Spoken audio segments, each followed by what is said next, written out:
partnering with digital content. And this is part of the blended learning series. So what we have is we actually have 6 webinars and courses that go with the blended learning series, and we'll have 6 on the student-centered series. So today's our first one. So I'm so excited. Thank you all for being here. This is so exciting. Let me give you a little bit of heads up of who I am. I know some of you might know me because I used to work in Clark County School District. I now am retired, believe it or not, but I'm doing the thing that I love. I love online and blended learning. And so they say, you know, when you retire, what you need to do is do something that you love. I love to travel. So I put in travel and I put in online blended learning. And so I get to do a little bit of both because I travel all across. Last week I was in Arizona. The week prior to that, actually in about 2 weeks, I'll be in Alaska. And then I was in Virginia.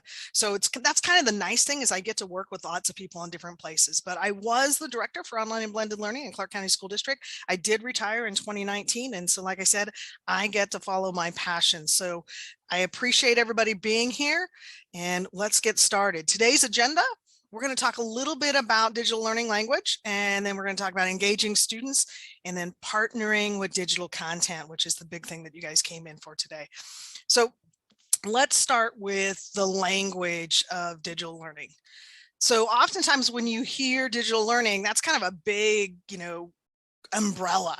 So let's start with the 2 that are probably the easiest to remember, synchronous and asynchronous. So at this time, we're all together in a webinar. And so that's all of us learning at the same time. So that's asynchronous. Now that happens in your face-to-face classroom on a daily basis. A webinar like this is synchronous. Now, the recording for this webinar will get placed up on YouTube and as well as in our Canvas course. That learning in Canvas or downloading a video off of YouTube is what we would call asynchronous. We're not doing it at the same time. So you'll hear these 2 words oftentimes when they talk about digital learning. So asynchronous is when we're separate. So like some of you already accepted the invite to your Canvas course, and you've probably even gone in there and kind of looked at some of the learning that I put together for us. That would be asynchronous. You don't have to do it all at the same time. We do kind of have a small timeline on that, and we'll talk a little bit more towards the end. Now, here's the big thing. When we talk about digital learning, I see 4 different things. Now, people call these all kinds of different things. You've heard the word blended, hybrid, online, remote, and it's like, what is this? So we're going to just make sure that we're all grounded in the same language as we move forward. And I'm going to do a quick survey to find out where you guys are at. Blended is when kids come to school 5 days a week, and we use digital content and tools to blend the classroom, to blend the learning environment. So that's 5 days a week in the school with digital content and tools. Now you could have a traditional school that doesn't have any digital content and tools, so it wouldn't be blended, right? So not every face-to-face classroom is blended. So it really comes down to what we're going to be talking about tonight, which is partnering with digital curriculum. Hybrid is kind of like what we did at NVLA. With our middle school kids, we had the NVLA middle school kids spend 2 days a week at our campus at the Vegas PBA station, and 3 days a week they were working in their Canvas shells. They were working in online classrooms. So it was a little bit different. So sometime on campus and sometime away. So that's what we call hybrid. It has a mixed schedule. Now, an online school, and I'm going to talk about online like NVLA used to be, or I'll give you some other examples like AVL, which is Apex Learning Academy, or VVLA, which is virtual. Those online schools, ASU has one, there's lots of them. Those schools have probably no time on campus, okay? No time on campus. No requirements. It's all from afar. Your Canvas class that we're going to be doing, I'm calling it an online mini course. Okay, because outside of this webinar, a lot of it will be from asynchronous. It'll be completely asynchronous. Now, some online schools have what's called a synchronous webinar at a certain time that kids are required to go to. But outside of that synchronous webinar, there's no like time frame for them to learn. It doesn't say you have to get up at 8 o'clock and you have to have, a lunch at 12:30. It's really setting up your own schedule sometimes with a little bit of synchronous components. Now, remote is what we were in this last 2 years. A lot of us in the remote, what we did, and my Alaska clients did this as well, is they said at 8 o'clock, I want kids to log in, and we'll have first period and second period, or math and social studies, and we'll bring in our specials teachers, and we'll do that from 8 until 2. So it was a synchronous day, 5 days a week. That's what I call remote. I have a client right now in Virginia. They're calling it a virtual program. I call it remote because those kids are logging in at 8 o'clock every morning and logging off at 3 o'clock in the afternoon. So it's not really online, because to me, online means I get to make my own schedule, like you guys will be able to do in the Canvas courses, but it seems like it's online. So that's why I want to make sure that we have these definitions. Now, I'm hoping most of you are used to Zoom. If you go, oftentimes it's found at the top or the bottom of your computer. You'll find an area where you'll find like the mute and your starting of your videos and stuff like that. If you don't see it, look under more. I want you to annotate. So you're going to go to annotate. And then underneath annotate, there's usually a second bar there that you can create a stamp. And those stamps have hearts, and they have check pluses, and, I can't remember what else is X's, those types of things. So I want you to mark on my screen, is your program blended 5 days a week? Is your program hybrid, where kids are coming in a couple days a week and then a couple days from home? Is your program online, where you don't have a set schedule? You might have some synchronous components, but not a 8 o'clock to 3 o'clock daily. That would be more your remote. All right, I got somebody marking up blended. Love it.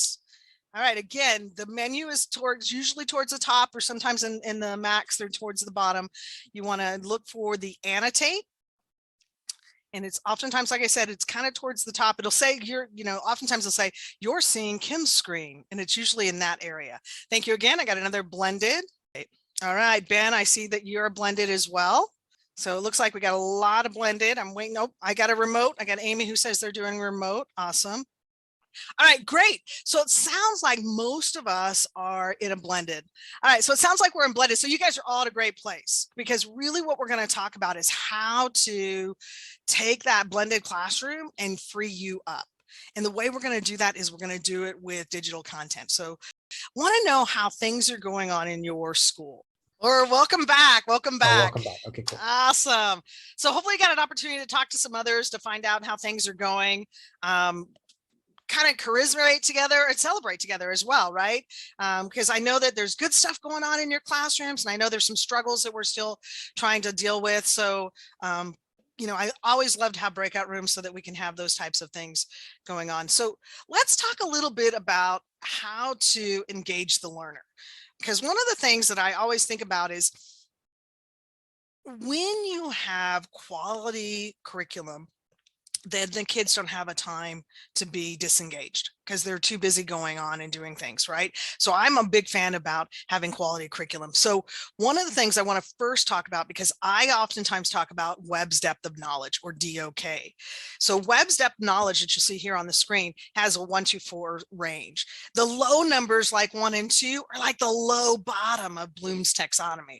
And the higher numbers are kind of like the high numbers in Bloom's taxonomy. So as I say DOK 1 and 2 or 3 and 4, please know that the higher the number, we're getting to the higher point of that Bloom's taxonomy. When I say low, and I'm going to talk a lot today about digital curriculum, and I'm a big fan of releasing learning to that digital curriculum, which is recall, skills, and concepts, that low level stuff, so that you as a teacher can get your kids to that high level. So when I say DOK level 1 and 2, that's that recalling of facts and basic concepts and explaining ideas. It's that low level thinking. And I think that the computer is really good at doing that. So we're going to really want to lean on the computers to do that. So in a typical classroom, not pandemic, not COVID times, but in a typical classroom, we got teachers like yourselves, and they're working really, really hard, right? But the hard thing is you're stuck in that low level direct instruction. You're down there trying to get kids, up to par, and you're getting tired and you're frustrated, and it's just so hard to get them to even just to the height of the standards, which oftentimes is at level 3 and level 4. But we're so stuck in trying to just get the basics out that it's just tiring and frustrating. And guess what happens with our kids? Well, they too are stuck in skills and practice and development and concepts and recalls. So they become bored and frustrated with worksheets and the same stuff all the time, right? So then we have kids that are absent. And guess what? I'm sure all of you have absent kids, right? Right? Those absent kids, because we were doing the instruction, they missed it. So now they have a gap, and then we keep moving on and they get frustrated. I don't know. Is there something going on? Is there something you're seeing that's going on between the teacher, the student, and the absent kids?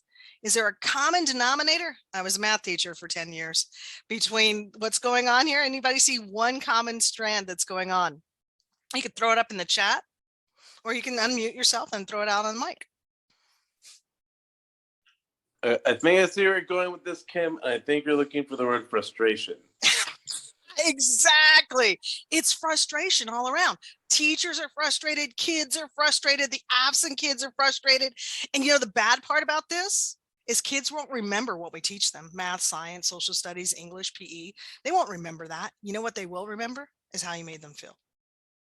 So what we need to do is change that frustration, right? Change the frustration that we have ourselves, right? Change the frustration that our kids are having, and changing that frustration, you know, that the absent kids are having. And I'm going to tell you, it only takes one ingredient to make that change. And that one change to have an actively engaging classroom is digital content. Right? If you can get digital content to help deliver that low level Bloom's taxonomy, DOK 1 and 2, oftentimes it's mapped to standards. It gives us individualized data points, and it personalizes the learning space. So Tammy might be at a different place than Nathan, right? So that's the nice thing. If you have a partner, a digital content partner, now it can be an OER, like Khan Academy or CK12, or even stuff that you've created yourself, right? If you can release that learning to that low level digital content, it changes the way you now teach. So when you come in the classroom, you get to do a lot of teaching by walking around, because you're partnering with the technology and you're releasing the learning to your students. And you could do that with stations. You could do that with playlists or menus or choice boards. And the cool thing here is, because you're releasing that low level stuff, you get to stretch your students with engagement activities that are going to go to the higher DOKs. So now you're guiding the instruction. My favorite thing, teaching by walking around. You get to work on that relationship one-on-one with your kids. And the students, it changes everything once you have digital content in your classroom as well. They now have to take ownership. Yeah, they're going to get skills and practice inside of the technology and even some basic instruction, but they're going to get higher order thinking skills with you. You're going to push them to higher order. And it might be putting them in groups, doing some peer-to-peer activities, and really pushing those 4 C's: communication, collaboration, critical thinking, and creativity, and really building those habits of mind, like the castle stuff, like being able to manage your own, you know, impulses, being able to have grit and perseverance, right? Those things. And we can also add in projects. So now we can get those kids not only into DOK 1 and 2 and 3, and now we're getting them into 4. They're actively engaging. And guess what? Our absent students have changed as well. They get continuous learning because they don't have gaps anymore. They can pick up where they left off in the digital curriculum, right? And their peers, when they have small groups and you have those engaging activities, their peers can help pull them up. And because you're now teaching by walking around and not having to deliver all the content, you can have one-on-one time with those students, and you can help push them up so that they get caught up. So notice how digital curriculum or digital content changes the whole atmosphere of the classroom. It now becomes all energized. You're energized, your students are energized, even the kids that are absent, we're going to get picked up, pulled up, and pushed up so they're caught up. And so they're all energized as well. So notice how that one ingredient makes a little bit of difference. So as we push forward, I'm going to talk about the CIA, or Curriculum, Instruction, and Assessment of Blended Learning. And I like to say a 1/3, 1/3 balance. So when you hear me say 1/3, 1/3, 1/3, you'll know what I'm talking about. But you'll hear me say CIA, curriculum, instruction, and assessment. So let's define blended learning first. Let's get there first. Let's say, well, what is blended learning? What is Kim talking about? Well, I like to call it blended personalized learning. Because what we want to do is we want to take the wisdom of the teacher, because you guys are super, super smart. Some of you have master's degrees. Some of you have been teaching for a good long time. You know your standards inside and out. You know your kids inside and out. You have this wisdom that can not be, even touched by technology. I have always said I'm a big avid for blended and online learning, but I am also the person who says we can never take the teacher out of the classroom, because your wisdom and your relationships with your students are so, so important. Now, the nice thing about technology is it's adaptable. It's got a bunch of ones and zeros in it. And so we could have different learning paths. Paula could have a different learning path as Amy or Ben, right? You all can have different learning paths and be at different places at different times. Even if I give you a single lesson, Ben might be watching a video, Paula might be using a Google Sheet, and Tammy might be talking to Michael. Right? You could all be at a different place at a different time, even in the same lesson, if we can release it to technology. And that's how we create this personalized blended learning space for each and every individual student. And that becomes really important, because these three icons, the teacher, the computer, and the student, are so important. If you notice, there's three. Guess what? There's your thirds. 1/3 digital content, 1/3 teacher-led guided instruction, 1/3 release to students. And when I say release to students, I'm really saying we want to have, you can even use in Kagan, right? You could do quiz trade, or you could do four corners, or you can do Socratic seminars, right? We want to get those kids using our academic language with peer-to-peer. So 1/3 of the time releasing to our digital content, that frees us up to do that teaching by walking around. 1/3 of the time releasing to our students so that they're working in peer-to-peer groups and they're using the academic language, they're extending their learning to those higher order thinking skills, creativity, synthesis, and analysis. And that gives us an opportunity to walk around. Now, if you look at this equation, 1/3, 1/3, 1/3. A lot of people say, hey, Kim, that sounds really simple. But if you really think about the mathematics of this, it means 2/3 of the time, you're not going to be in front of your kids standing and delivering. 2/3 of the time, you might be in a small group working with 3, 4, maybe one-on-one with a kid. You always open your class. You always close your class. That might be your large direct instruction, but there might be a time where you've released the kids to go work on some stuff in small groups or digital content or peer-to-peer, and you can always pull them in. I call that the catch and release. I catch them and then I release them back to the other learnings. But the key here is 1/3, 1/3, 1/3. Today, we're really going to talk about that first 1/3. We're going to talk about the curriculum part.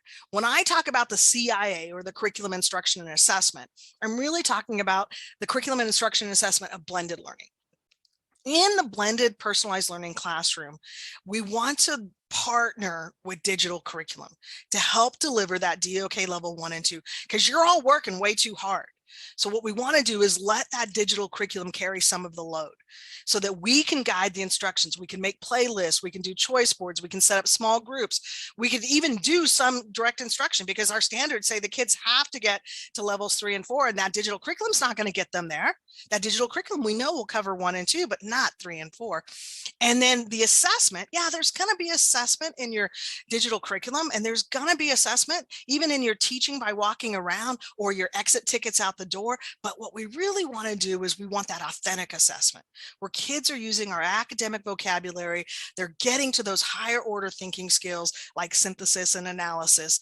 And so when we talk about the CIA of blended, digital curriculum, guided instruction, authentic assessment, you see it over here in the back of my Zoom.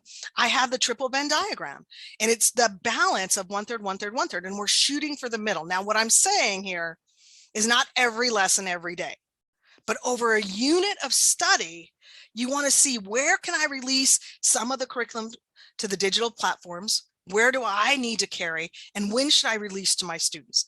So today, what we're going to do is we're going to only focus in on that first 1/3. We're going to focus in on that digital curriculum. Like I said earlier, it's only going to cover DOK level 1 and 2. But don't worry, that's okay for it to cover just that low level stuff. Khan Academy, Alex Math, ReadWorks, all of those things that you might have already in your school, let it carry 1 and 2. And then you can push to 3 and extend the kids' learning to 4. We'll get to those later in the months. So what does it look like when we're planning? We're going to release to the digital partner.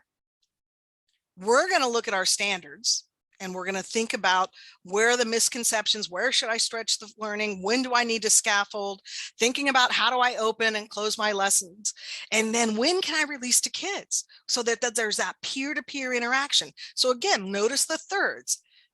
Third digital curriculum, a third guided instruction, a third authentic assessment. So as you're planning out a unit, not every day, not every lesson, think about when can you release to the digital partners. So let's talk about digital curriculum. Now, the nice thing about digital curriculum, oftentimes it's got GG, it's got something that's engaging, right? Something that the kids enjoy doing. It's often aligned to standards. And the coolest thing is it gives you a personalized learning space for each and individual students. And then it gives you data for each of those students. The nice thing is the kids that are apps just get to pick up where they left off. Now, I told you earlier, it's only DOK level 1 and 2. But that's okay. If we can release that learning to DOK level 1 and 2 to something else, then it frees us up to do some teaching by walking around and really building those relationships. Now, I'm going to tell you, just like a textbook, digital curriculum is not perfect, right? And when I say partner, because that's the word I like to use, when I say partner with digital curriculum, you know, you've got partners in your house. You know what that's like. They don't put the dishes the same way you would in the dishwasher. So maybe your digital curriculum, just like your textbook, won't present things the way you would. But guess what? Just like those dishes in the dishwasher, most of the kids will understand it. Just like most of those dishes will get clean. You don't have to go in behind and move things around. It will get done. The key is, and this is really important for us, is that release. Right? That release. Now, just like that partner that you have in your home, you probably did a lot of dating before you married somebody. So you're going to want to do a lot of dating before you pick a digital partner. You might find one that you like, and then you might start using one and it's like, oh, this isn't what I need. Okay. Remember, your spouse at home probably isn't perfect. So we're going to just have to be able to say, okay, I can release, I can let that do that. I can use my guiding teacher to make a little bit of change on that. So keep in mind, it doesn't have to be perfect. What it does need to do is help deliver DOK level 1 and 2, that introduction, skills, and practice, so that we can stretch the learning to higher order thinking skills. Now, oftentimes people get confused between digital content and digital tools. So let's talk about the difference between the two. Digital content is curriculum. It comes in subject areas like math, English, science, social studies, PE even, right? They're learning objects. They might be full lessons and they might be even a full course, but they come full of content that we can release the learning to. And when I say you want to work with a digital content, you know, we're going to pick a couple to work with. When we talk about digital tools, those are things that we can create in, like Kahoots, right? In Google and in Microsoft. I can create things, I can organize things, I can manage classrooms, but they're specifically designed to create. Now, I get sometimes when you go into Kahoot that teachers have a repository that I might be able to search, right? So there might be some stuff there, but ideally that most of the time, if you open up a slideshow in Google or PowerPoint, they're empty. Right? So there's a little bit of work that we have to do to partner with a digital tool because we're still crafting. But digital content, it comes full. So when I say partnering with digital content, I say select 1 to 3 digital content partners. I used to teach math. I love Alex. I love Prodigy, right? They're full of math. And the other one, if I had, you know, if I had to, I could go to Khan Academy or CK12. There were places that I can go to digital partners that I could release to. Now, I want to keep my cognitive load down. So again, Don't get all crazy on your digital partners, right? Only have 1 to 3 so that you can have the opportunity, what I like to say is date them, to flip through them and find out what they can carry for you, right? If you have too many that you're going different places, your cognitive load goes too high. So does your kids. 3 logins is probably about the most you want to do with cognitive load on for your kids, your families, as well as yourself. Now, when it comes to tools, I like to stretch a little bit there because I like to have a tool for presentation. I like to have a tool for quizzing. I like to have a tool for videos. I like to have a tool for assessment. So there's lots of different tools. So I say 3 to 5. If you can find a tool that does a lot of things, like Google or Microsoft, right? It does a lot of things. Then use it over and over and over again. Again, keeping your cognitive load down. My favorite one right now is Jamboard. I am loving Jamboard. I love Jamboard. I love Flipgrid. Those are some that I love to go to when I'm using cognitive, when I'm thinking about digital tools. But then I start thinking about what's different ways that I can use that tool over and over and over again, keeping my cognitive load down and keeping my students' cognitive load down. So here's a bunch of them, right? You guys probably have some that you've bookmarked. Some of these are bought, meaning that it takes a little bit of money to get them. And some of them aren't bought, like you could just use them, like Prodigy. I love Prodigy. Oh, it's a crash course video channel on YouTube. Love it. There's some great places that you can get some content that you can release to. Matter of fact, in a moment, I am going to give you a boatload of links that you can go in and look at. Now, when it comes to digital tools, again, 3 to 5. Right? If you're really good with Pear Deck or maybe Nearpod, cool, I love it, right? If you like Flipgrid or Kahoot, yeah, but keep it down. Don't go app happy and go on and get a bunch of apps. So some places that you can get digital content, you can buy it.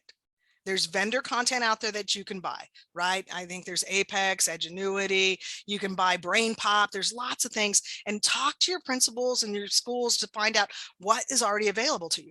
The State Department of Education has bought Discovery Ed for you guys, and there's tons of digital content inside there. Bought quality stuff that you could use, date it, find out what's inside of it, see what you can use. Now, borrowing is when you go out and you start curating stuff on the web, and that takes a little bit of time. We've already talked about Khan Academy or CK12. There's lots of different places. Prodigy is something I can borrow that's free, right? So that's when you go and you're curating it on the web. But again, it takes time. You want to talk about time, though? You all know this because in the pandemic, a lot of you were building your own stuff, and holy smokes, that is really, really time consuming. So think about, how do you want to spend your time? Bought, buy, or borrow, right? And I'm a big fan. Let's date somebody who's spent a lot of money, like Discovery Education or CK12, or even Crash Course that you heard me talk about before.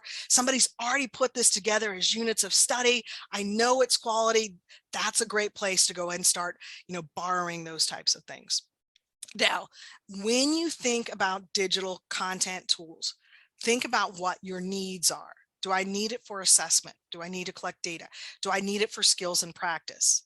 Okay, so think through it. Do I want something that's adaptive, like Alex Math, right? Or iReady? Those are adaptive. There's usually a pre-test or something that we can upload test scores from NWEA, and then that creates an individualized learning path.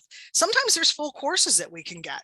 Khan Academy has full courses, Apex, Edgenuity, they all have full courses that we can borrow, that we know they're going to be only DOK level 1 and 2, and we're going to want to stretch a little bit higher. So think through what your needs are. Now, a moment ago, I said I'm going to give you a boatload of them. Here they are. Write down this bit.ly, and actually what I'll do is I'll put it over, or if somebody, Nathan, can you help me out here? Put the HTTP in front of it. So this is a bit.ly, I3, capital P, capital D, -G, because it's a Google form. So that's kind of how I keep my things. I like to keep things in a cadence, 024. Now, what you're going to find here is probably about 6 or 8 slides. Now, you're seeing only probably 4 here, and you'll notice it's got elementary, middle school, and high school, as well as digital tools, but there's some skills and practices that you could do as well. So again, this is a great place to go in and get some digital tools and digital content. And it's divided up by content area that you can look at. And it's also in our Canvas course. Ed. Yeah, we have Discovery Ed from the State Department of Education. Awesome. So what you're going to see here is, first off, we always want to have a platform. So those are some of the things. You're going to see some of the same slides that we had here a moment ago, but you're going to see tons of content. Now, I know that you guys want to get to work on this. So let's let's do some breakout rooms and let you guys talk about some of the digital content and tools that you're currently using in your classroom. Welcome back, guys. Hopefully you had a great opportunity to chat with each other about some of the content and the tools that you're currently using in your classroom, and maybe got some good ideas. Now, the key here, guys, is to keep it simple, right? Determine what your learning priorities are and release some of the learning to your digital partners. Not all of it, because it can't carry all of it, but it can carry some of it. And remember, it's like that dishwasher and your partners. They're not going to do it exactly the way you want, but just release that control. And guess what? Most of your kids will get the understanding that they need.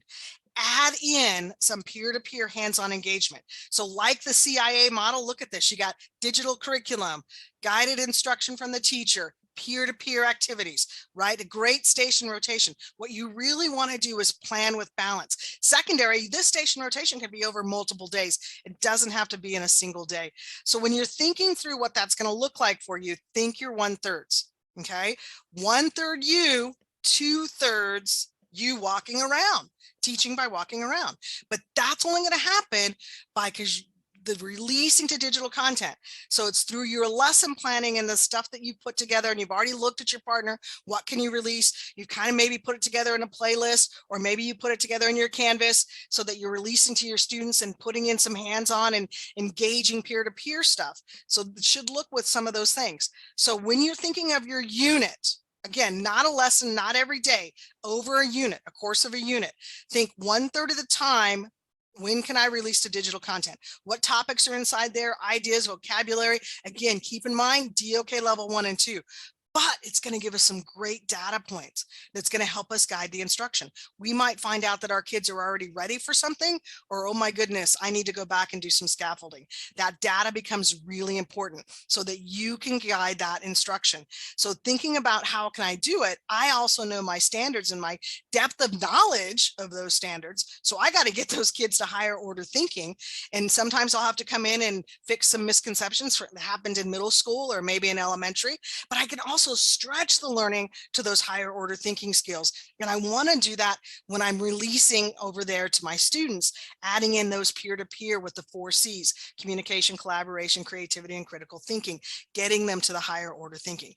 So how many of you want to take what we've learned today and go into the extended workshop? Nathan, this is where you were going, right? The Canvas course. The Canvas course basically has 3 pages. Learn a little bit more about this topic, grow it or try it in your classroom, and then reflect on it in a written format. You submit a 1 project page. So this webinar is 1 hour. But if you want 5 additional hours of actually taking this webinar and implementing it in your classroom, learning a little bit more about it, growing it in your classroom, and demonstrating the showing of in your class, that's what those are. That's the extended Canvas course. Now, I've logged all of you guys already into it. I know some of you had said you weren't sure if you wanted to do it, but that's okay. You get the opportunity to go ahead and look at it. If you're interested, you can go right back to your annotate screen, or you can just throw this in chat. Yes, I want to do this. No, I don't want to do this. Maybe. And even if it's a maybe over in the chat, you now still have opportunity to go into the Canvas course to see what it's like, right? Again, there's just an area for you to learn a little bit more. You're going to find the slides that we just talked about, the ones that have like a boatload of links, right? That's already there. If you implement it in your classroom, and there's a job embedded description, even an example of what one might look like for this time, and you implement it in your classroom, 3 artifacts from your kids, and that could be a survey as well, and then reflect on it. Oh, best professional development that I've ever seen, guys. So it's an opportunity for you to do it. Now, we are going to have a bunch of webinars. So this is just the first one. If you're not interested in doing the Learn, Grow, Show Canvas portion, that's okay.